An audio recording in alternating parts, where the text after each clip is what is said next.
So once you find someone to do solo ads with, before you sign up, I would recommend that you ask them some questions to find out more about them and their list. So here is a list of 11 questions that you can ask. Now, you don't have to ask people all these questions. You may only want to ask them one or two, or if you don't really know anything about them or their list, you may want to ask them all these questions, right? This is just going to help you figure out, what's going to be a good fit, if it's going to work, and just give you some very, very good insight. So these are the questions that I'll typically ask people. Sometimes I'll just hit them up and I'll ask them, like, say, the top 2 or 3 of these questions that I really want to know the answer to. Sometimes I don't have to ask a lot of these questions because they already explain it on their sales page or the first email that they send me. But this is just a really cool checklist of things that you can go through, right? So you can grab some of these, ask them, and just see what they say. Okay, so let's just go through some of these questions here. And again, I just want to emphasize here, you don't have to ask everyone every single one of these questions.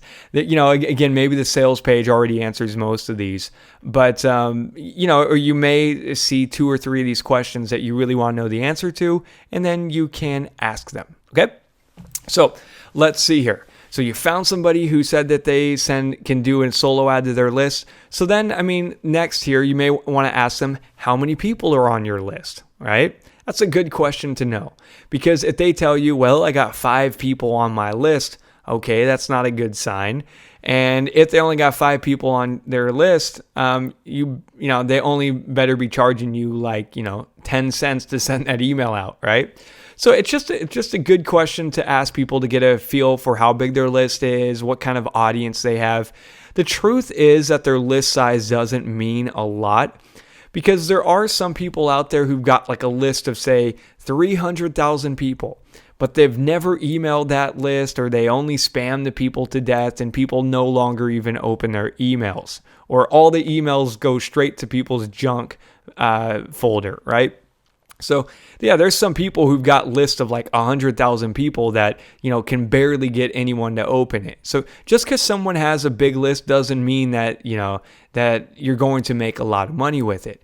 And also, I will say this, sometimes people with small lists, sometimes those are gold. I've done solo ads with people who have a list of like, say, 5,000 or 10,000 people, which is, not the biggest list by any means. But the thing is that person has a really good relationship with their list. Like, all of those people really look up to them, love them. They look forward to reading all their emails. So, sometimes people with a list of like 5,000 people, if they've got diehard fans who open up all their emails, sometimes they can make more money from that than a guy with a huge list. Okay. So anyway, it's a good question to ask. It'll let you kind of get a feel for the person and what you're working with here. But again, just realize that just because they got a big list doesn't mean that you're going to make tons of money. They may, all their emails may end up going to spam. They may never email those people, so they don't even know who they are, and just because somebody's got a small list, it doesn't mean it's a bad thing.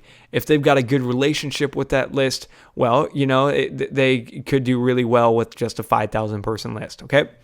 Next, another question that you might want to ask is, how many clicks can you send, right? If somebody is charging per click, then that would be a great question to know. If they say, hey, I can only send 20 clicks, I'm not going to bother with that person, because I want to get at least 100 clicks, right? 100 people clicking on my link going to my squeeze page. If they're saying that they can deliver 100,000 clicks, well, that's a good sign, because that tells me that this guy's got a big list and it's very responsive.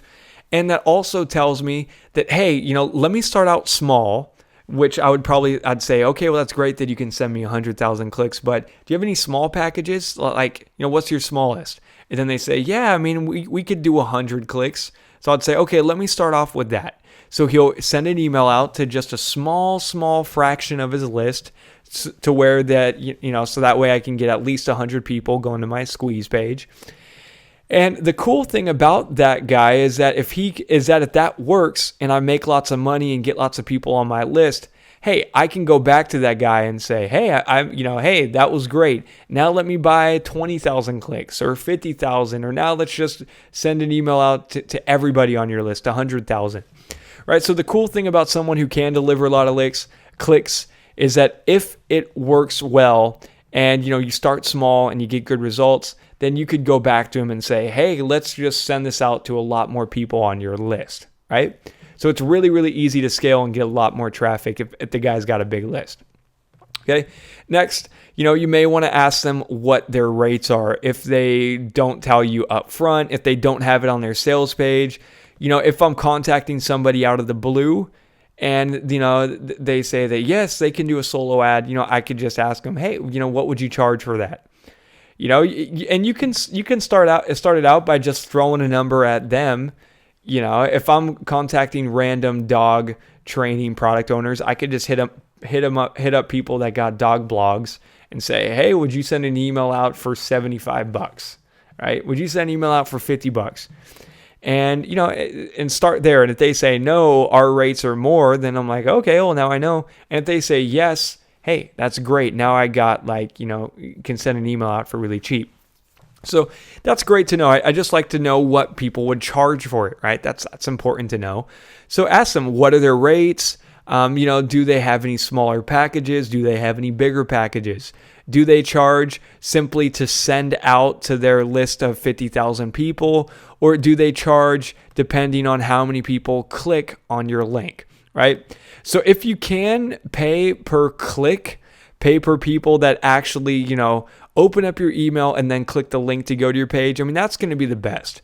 But, in most other niches that aren't in the I am make money online niche, most of the time with, evergreen, non-IM niches, you just usually pay, in order for the email to get blasted out to a portion of their list. So, a lot of the non-IM crowd don't even know about the whole per click thing or even how to track that. So, but if they do, pay per click is awesome. Because that way, again, the reason why I would rather choose pay per click, and pay for 100 clicks or pay for 1,000 clicks is because that way I only pay money if people actually go to my webpage, right? Let's say, for example, somebody's got a list of 10,000 people.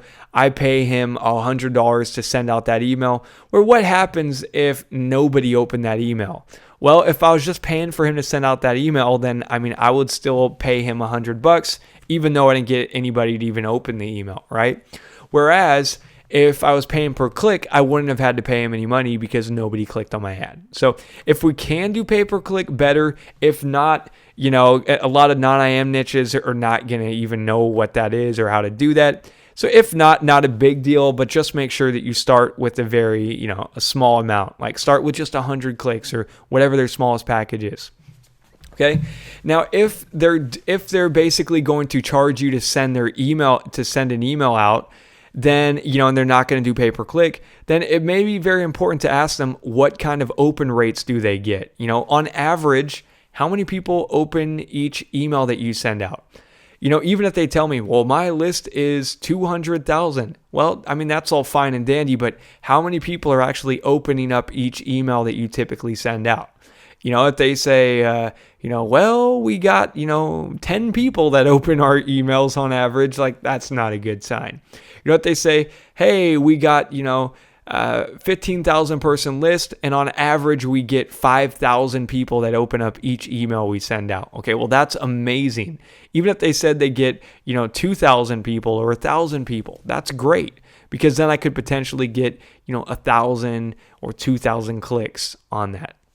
So again, if you're paying per email that's getting sent out, that's a good question to ask. If you're only paying per click, well, then it doesn't really matter how many people open the email because you're not paying unless they actually click the link. Okay. Now, another very, very important question to ask people, this is gold right here. How did you build your list? How did you build your list? So this is a big question that I do like to ask just about every single person that I do solo ads with, because this can be a deal breaker. If people say, hey, I built my list from spamming people, or hey, I built my list from randomly, grabbing people's email addresses off of Craigslist without their permission, Or, hey, I built my list from a bunch of freebie coupon offers. If they say anything like that, I'm going to just say, okay, next. And I'm going to move on to someone else, right? Now, if they say something like, well, I built my list from, people that have bought my products or people that have come into our store and that buy, dog food, or, hey, I built my list from paid traffic. We use PPC, or we done product launches or JVs and banners. If they say stuff like that, that's a great sign. That shows me that it's good quality traffic and that people are probably willing to buy stuff, right? So that's a really great question. How do they build their list? If it sounds like something trustworthy, something good, great sign, right? So very good point here. Next, what country is your list from? Very important, right? Even if they got a list of 50,000 people, but then later I find out that their list is from Zimbabwe, I'm not going to want that. I don't want to email out that list, right? So it's really important. If they say something like, hey, 80% of our list is from the US, 5% is from Canada, another percent is from the UK, Australia, hey, that's a great sign. Those are all English-speaking countries that have money. But if they tell me, hey, 20% of our traffic is from US, while 80% of our traffic is from Pakistan, I'm going to pass on that, right? Again, I want to target English-speaking countries that have money, especially if my offer is targeted towards English-speaking people who have money, right? So really important. If they say a lot of their traffic is from India, Pakistan, places in Africa, I would get a little skeptical there. They're probably not someone who you want to work with. So that's this one right here. What country is your list from? I don't know why I selected this one, but what country is your list from? If they say US, Canada, Australia, New Zealand, the UK, those are all great signs.